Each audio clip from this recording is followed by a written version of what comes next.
जब मैं ऑफिस से थककर घर पहुंचा, उस समय मैंने टीना को तैयार खड़ा देखा।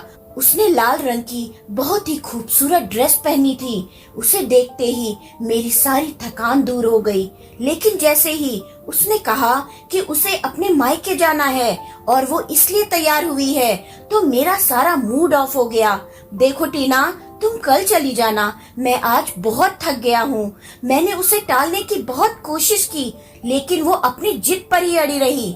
नहीं राहुल, मुझे माँ की बहुत याद आ रही है, प्लीज आप मुझे छोड़ के आ जाएं। उसकी बात सुनकर मैंने हाँ कह दिया। हमारी शादी को अभी 2 महीना ही हुआ था और वो लगभग हर हफ्ते ही मायके जाया करती थी। फिर भी उसका दिल नहीं भरता था। लेकिन मैं क्या करता, मैं टीना से बहुत प्यार करता था, इसलिए उसकी किसी भी बात को टालना मेरे लिए मुश्किल हो जाता था। मजबूरन मैंने उसे थोड़ा इंतजार करने को कहा और फ्रेश होकर उसके मायके पहुंचा के आ गया। उसने कहा था कि रात को मैं उसे लेने आ जाऊं। मैं जल्दी से वापस लौटा क्योंकि मैं बहुत थका हुआ था और आज मेरी तबीयत भी कुछ ठीक नहीं लग रही थी। लेकिन मैं टीना को इस बारे में नहीं कह पाया। मैंने जैसे ही गेट के सामने अपनी कार रोकी, तो अचानक मेरी नजर मेरे पड़ोसी के घर की तरफ गई। तो मुझे बड़ा आश्चर्य हुआ क्योंकि उनकी छत पर एक ड्रेस लटकी हुई थी और हूबहू वैसी ही ड्रेस मैंने अभी अभी टीना को पहने हुए देखा था। बिल्कुल वही रंग और वही प्रिंट। मैं काफी देर तक उसे देखता रहा। कैसा अजीब इत्तेफाक है। मैंने मन ही मन सोचा कि हो सकता है कि टीना और भाभी ने एक साथ ही शॉपिंग की हो, इसलिए एक जैसा ड्रेस खरीदा हो। मैं इन्हीं ख्यालों में खोया हुआ था और जैसे ही चौकीदार ने गेट खोला, मैं कार अंदर ले गया। मैंने नौकर को कहा कि कोई मुझे डिस्टर्ब ना करे, मैं थोड़ी देर आराम करने वाला हूँ। उस दिन मैंने इस बारे में ज्यादा नहीं सोचा क्योंकि अक्सर ऐसे इत्तेफाक होते रहते हैं। मैं रात को टीना को वापस लेकर आया था, लेकिन मैं उसे ये बात बताना भूल गया कि यही ड्रेस हमारे पड़ोस वाली भाभी के पास भी है। लेकिन 2 दिन बाद मेरी हैरानी का इम्तिहान आ रहा था जब टीना ने मुझे बताया कि वो अपने मायके जाना चाहती है क्योंकि आंटी की तबीयत ठीक नहीं है। इस वक्त वो नीले रंग की बेहद ही खूबसूरत ड्रेस में थी। मैंने उसकी तरफ प्यार भरी नजरों से देखा। वो आज भी बहुत खूबसूरत लग रही थी। थोड़ी देर बाद मैंने उसे उसके मायके पहुंचाया, लेकिन जैसे ही मैं घर पहुंचा तो दंग रह गया क्योंकि मेरे पड़ोसी के टेरेस पे आज भी वही ड्रेस लटक रही थी जो आज टीना ने मायके जाते समय पहनी हुई थी। ऐसा कैसे हो सकता था? मुझे बहुत अजीब सा लगा, लेकिन इस बार मैंने इसे सिर्फ एक इत्तेफाक समझा और अपने काम पर लग गया। लेकिन जब तीसरी बार ऐसा हुआ तो मेरी सोच शक में बदल गई। कहीं ऐसा तो नहीं कि टीना मायके का बोलकर मेरे पड़ोसी के घर जाया करती हो? लेकिन ऐसा कैसे हो सकता है? मैं खुद उसे अभी अभी मायके छोड़ कर आया था और उसका मायका काफी दूर भी था। यह सब इतनी जल्दी कैसे हो सकता था? लेकिन उस दिन मुझसे रहा नहीं गया और जिज्ञासा के मारे मैंने ससुराल की तरफ कार दौड़ाई और मैं जैसे ही वहां पहुंचा तो देखा कि टीना उसी ड्रेस में थी और मुझे देखकर हैरान रह गई। राहुल, आप अभी तक गए नहीं? उसने हैरानी से पूछा। तो मैं कुछ शर्मा सा गया और मन ही मन खुद को टोकने लगा। मैं कितनी बेवकूफ भरी बातें सोच रहा था। टीना के माता पिता का घर तो हमारे घर से काफी दूर था, भला वो वहाँ कैसे जा सकती थी? मैंने मन ही मन अपने आप को धिक्कारा और घर वापस लौट आया और ध्यान से अपने पड़ोसी राजेश के घर की तरफ देखा जहाँ वो ड्रेस अभी तक लटका हुआ था। मुझे एक पल के लिए भी चैन नहीं आ रहा था। इत्तेफाक 1 या 2 बार हो सकता है, लेकिन बार बार नहीं। लेकिन मुझे ये बात बोलना सही नहीं लग रहा था। अभी मेरी शादी को दिन ही कितने हुए थे और टीना को मेरी बात से कितनी तकलीफ हो सकती है, ये सोचकर मैं चुप हो गया। मुझे वो दिन याद आ रहा था जिस दिन मेरी शादी हुई थी और मैं टीना को दुल्हन बनाकर घर ले आया था। उसी दिन मेरा पड़ोसी राजेश मेरे घर बधाई देने आया था और उसने माफी मांगी कि वो शादी में नहीं आ सका क्योंकि आज उसकी भी शादी थी। उसकी बात सुनकर मुझे सुखद आश्चर्य हुआ। सच में मैंने मुस्कुराकर उसे गले लगाकर बधाई दी और उसने लाए हुए मिठाई के डिब्बे में से एक लड्डू निकालकर जबरदस्ती मुझे खिलाया। वो बहुत खुश लग रहा था। अपनी शादी से खुश तो मैं भी बहुत था। जब मैंने टीना को पहली बार देखा था उसी वक्त मुझे टीना पसंद आ गई थी। वो मेरी सेक्रेटरी से मिलने मेरे ऑफिस आई थी। वो मेरी सेक्रेटरी रवीना की दोस्त थी और उन दोनों को शॉपिंग के बाद एक साथ लंच पे जाना था, जिसके लिए रवीना ने मुझसे पहले ही छुट्टी ले ली थी। संयोग से उसी दिन मुझे किसी काम से बाहर जाना था। जैसे ही मैं अपने केबिन से निकला तो सीधा टीना के ऊपर मेरी नजर पड़ी और फिर मैं उसे देखता ही रह गया। वो इस तरह मुझे अपनी ओर देखता पाकर थोड़ी देर के लिए असहज महसूस करने लगी और मैंने जल्दी से अपनी नजरों का रुख मोड़ लिया। मैं ना चाहते हुए भी वहाँ से निकल आया और जैसे ही मैंने पीछे मुड़कर देखा तो वो दोनों मेरे पीछे ही बातें करते हुए निकली थी। टीना रवीना की किसी बात पर खिलखिलाकर हंस रही थी और उसके लंबे बाल हवा में लहराते हुए उसके चेहरे पर आ रहे थे, जिन्हें वो बार बार पीछे कर रही थी। मैंने मौका देखकर रवीना से कहा कि अगर वो चाहे तो मैं उन्हें लिफ्ट दे सकता हूँ, क्योंकि मुझे भी उस तरफ ही जाना है। मैंने झूठ बोला, मुझे उस तरफ नहीं जाना था जिस तरफ उनका प्रोग्राम था, मगर दिल के हाथों मजबूर होकर मैंने उनसे ऐसा कहा था।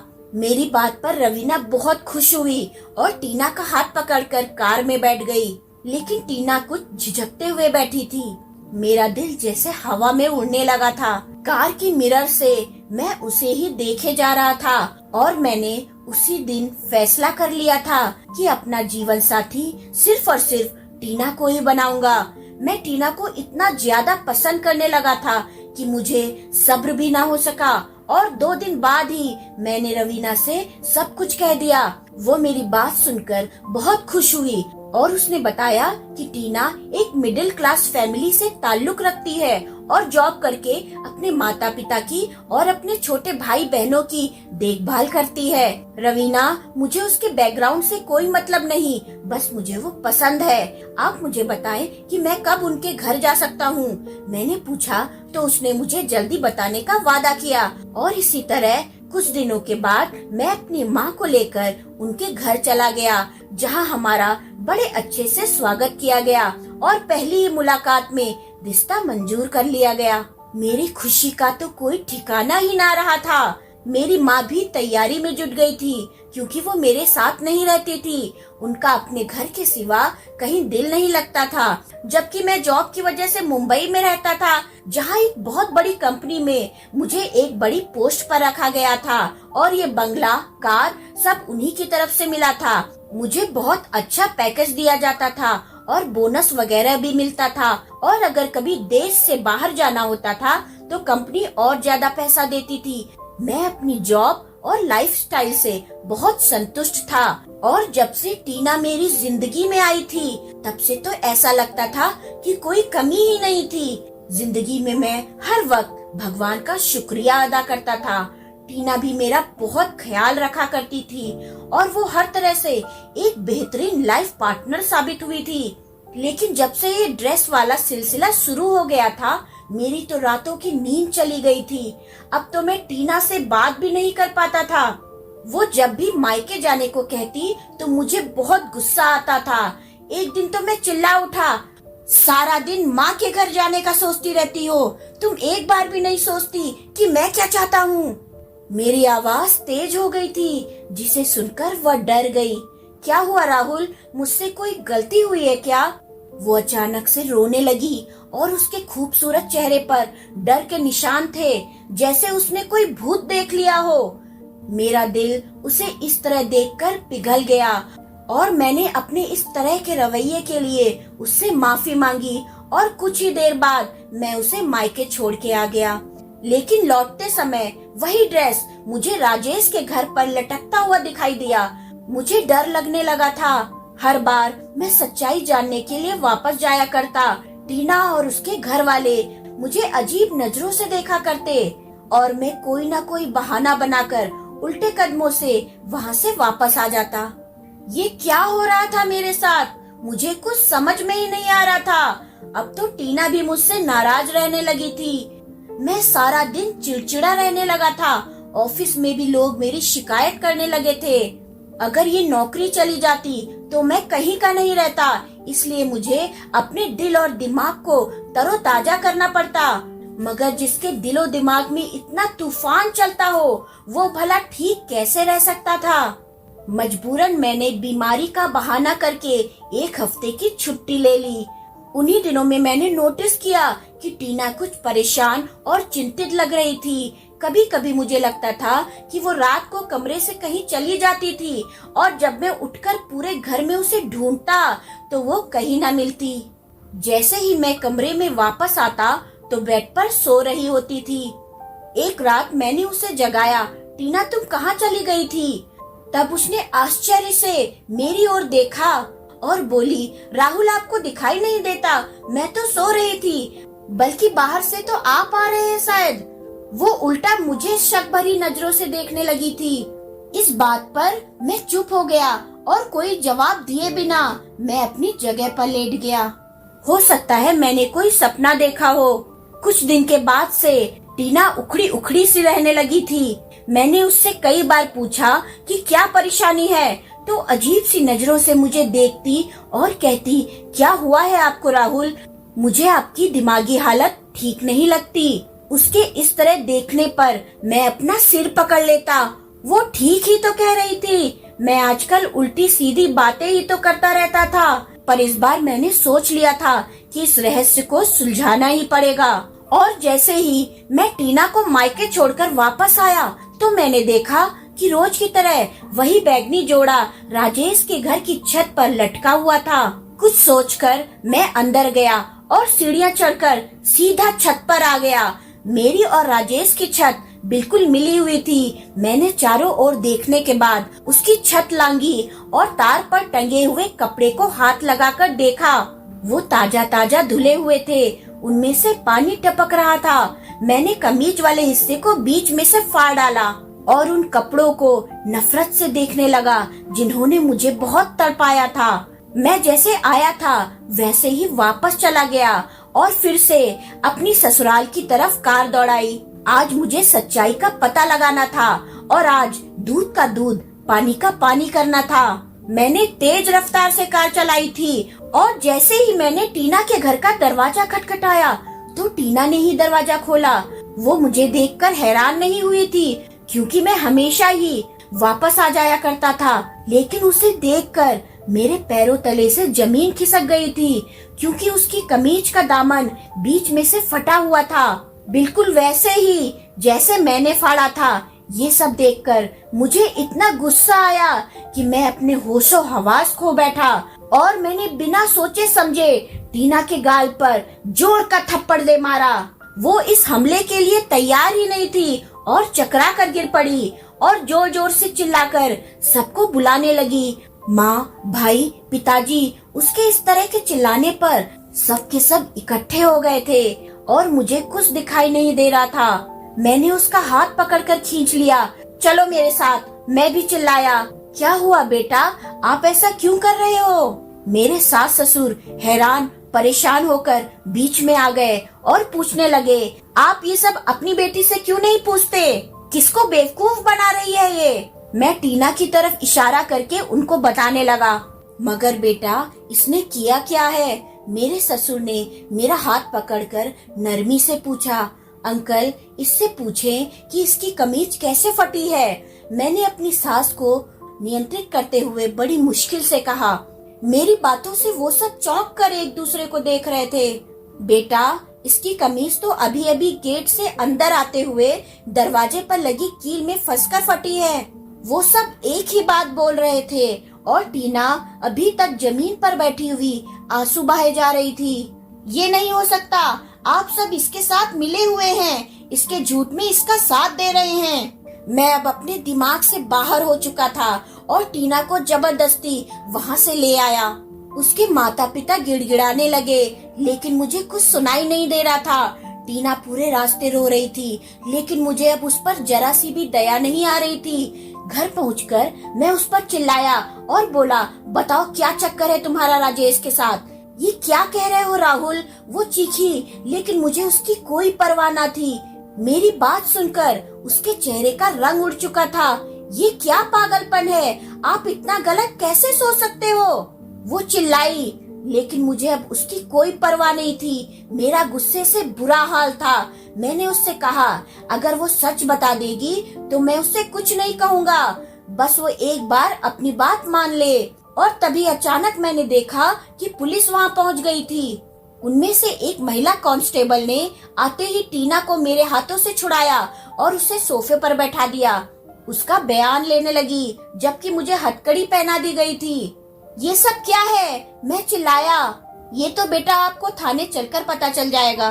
वो पुलिस इंस्पेक्टर हंसने लगा और मुझे घसीटता हुआ पुलिस की गाड़ी में डाला, जबकि जाते वक्त मेरे कानों में टीना की आवाज लगातार गूंजती जा रही थी। ये मेरा पति पागल है। पहले दिन से ही इसे पागलपन के दौरे पड़ते आ रहे हैं, टीना पुलिस को बताई जा रही थी और मुझे अपने कानों पर यकीन नहीं हो रहा था। जिसे मैंने इतना प्यार किया था, वो ये क्या कह रही थी? मेरे हवालात का आज दूसरा दिन था और टीना ने मेरी खबर तक न ली थी। मुझे उस बात पर बिल्कुल भी विश्वास नहीं हो रहा था, जो कुछ भी उसने पुलिस को बताया था। मैं एक दिमागी मरीज हूँ और मुझे पागलपन के दौरे पड़ते हैं, तब मैं उस पे जुल्म करता हूँ। उसका ये कहना था कि उसने यह बात अपने माता पिता को कभी नहीं बताई, लेकिन उस दिन उन्होंने अपनी आंखों से सब कुछ देखा था।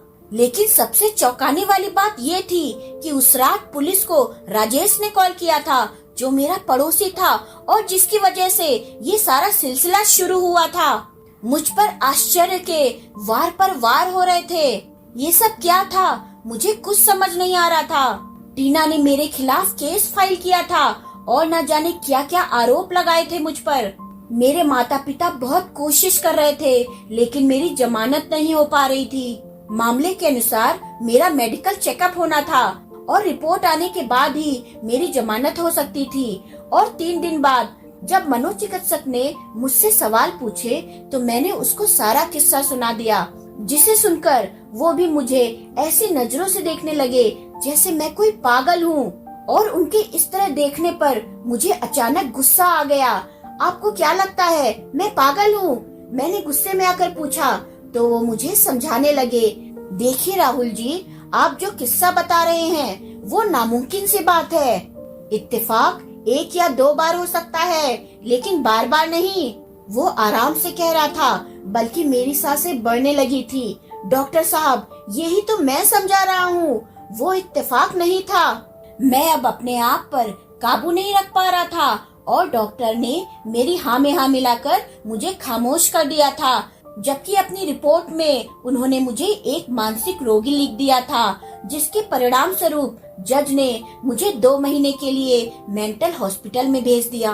मैं चीखता चिल्लाता रहा कि मैं पागल नहीं हूँ, लेकिन वहाँ किसी को कोई फर्क नहीं पड़ा। सब लोग मुझे तरस भरी निगाहों से देखे जा रहे थे। मुझे अस्पताल में हर जगह यही सुनना पड़ा, बेचारा कितना सुंदर नौजवान है, देखो न जाने क्या सदमा लगा है कि अपने होश खो बैठा है। एक नर्स ने मुझे देखकर दूसरी से कहा, जबकि मैं सचमुच पागलों की तरह बुद्धू बना बैठा था। इन 2 महीनों में मेरे साथ जो कुछ भी हुआ था वो मेरी समझ से परे था। शायद मैं सचमुच पागल हो चुका था। मुझे पागल खाने में 1 हफ्ता हो चुका था जब मुझसे कोई मिलने आया। मैं मुलाकात वाली जगह पर पहुंचा तो वहाँ राजेश और टीना को एक साथ देखकर मुझे एक जोर का झटका लगा। तुम दोनों एक साथ? मैं बस इतना ही कह सका था। हाँ राहुल, हम दोनों एक साथ इसलिए हैं ताकि तुम्हें तुम्हारी गलती बता सके। वो मुस्कुराया। तुम्हें चिंकी याद है? अचानक उसने पूछा। कौन चिंकी? मैंने आश्चर्य से कहा। हाँ, तुम्हें भला कैसे याद होगा, क्योंकि तुमने कॉलेज से लेकर यूनिवर्सिटी तक न जाने कितनी लड़कियों को प्यार के जाल में फंसाया होगा, जिनमें से एक लड़की चिंकी भी थी जो मेरी छोटी बहन थी, और वो दूसरी लड़कियों से बहुत अलग थी, बहुत नरम दिल की थी और तुम्हारे टाइम पास को सच्चा प्यार समझ बैठी थी, और तुमने उससे शादी करने से इनकार कर दिया। तब उस मासूम लड़की ने छत से कूदकर अपनी जान देने की कोशिश की थी, जिसमें वो बच तो गई लेकिन हमेशा हमेशा के लिए अपाहिज हो गई और अब तक वो सिर्फ दवाओं के सहारे ही जिंदा है। मैं जब भी अपनी बहन को इस हालत में देखता था तब मुझे उस आदमी से सख्त नफरत महसूस होती थी। फिर एक दिन मुझे चिंकी की डायरी मिल गई जिसमें उसने तुम्हारे बारे में सब कुछ लिखा था और उसी दिन मैंने तुमसे बदला लेने का फैसला किया। मैं तुम्हें बर्बाद कर देना चाहता था। सबसे पहले तो मैंने तुम्हारे घर के बगल में घर खरीद लिया। टीना जो मेरे ही ऑफिस में काम किया करती थी, इसकी छोटी सी जॉब थी। बड़ी मुश्किल से इसका घर का खर्चा चलता था, लेकिन ये बहुत खूबसूरत थी, इसलिए मैंने टीना को एक बड़ी रकम के बदले में ये सब नाटक करने को कहा था। और मेरी खुशी का ठिकाना ही ना रहा था जब तुमने टीना को सिर्फ एक नजर में पसंद कर लिया था। मुझे पता था कि तुम टीना जैसी खूबसूरत लड़की को कभी इग्नोर नहीं कर सकते और तुमने टीना से शादी कर ली। फिर मैंने जो प्लान बनाया था उसका अंजाम देना शुरू कर दिया। पहले तो तुमने कई दिन तक मेरे घर की तरफ नहीं देखा, मगर एक दिन तुम्हारी भटकती हुई नजर मेरी छत पर पड़ गई थी, जो कि तुम्हारी बर्बादी का कारण बनी। और यही नहीं, मैंने टीना को कुछ ऐसी दवाइयाँ भी दी थी जिससे तुम अपना होश खो बैठो और तुम्हें गुस्सा आता रहे ताकि हर कोई तुमको पागल समझे। ये सब बताते हुए वो बहुत खुश लग रहा था। उसके होठों पर उपहास भरी हंसी थी, जबकि टीना खामोश खड़ी थी। मुझे धीरे धीरे सब कुछ याद आने लगा था। मुझे गुस्सा नहीं आया करता था क्योंकि मैं एक नरम स्वभाव का बंदा था और ये सब राजेश की दी हुई दवाइयों का चमत्कार था, जिसके कारण मुझे गुस्सा आने लगा था। जबकि यहाँ मुझे शांत रहने की दवाई दी जाती थी। अब मुझे पागलपन के दौरे नहीं पड़ते थे और आज भी मैं पूरे होशो हवास में था। मैंने बड़ी मुश्किल से अपना मुंह खोला और बोला, चिंकी के साथ जो कुछ हुआ उसका मुझे बहुत अफसोस है, लेकिन तुमने बहुत बड़ी भूल कर दी। चिंकी और मैं क्लासमेट थे, लेकिन चिंकी जिस राहुल को प्यार करती थी वो हमसे सीनियर था। मेरी तो चिंकी से कभी हाय हेलो भी नहीं हुई थी। वो हर वक्त फाइनल ईयर के राहुल के साथ दिखाई देती थी, जो एक अमीर पिता की बिगड़ी हुई औलाद था और हर रोज एक नई लड़की के साथ दिखाई देता था। मुझे कुछ पता नहीं था कि चिंकी ने यूनिवर्सिटी आना क्यों बंद कर दिया था।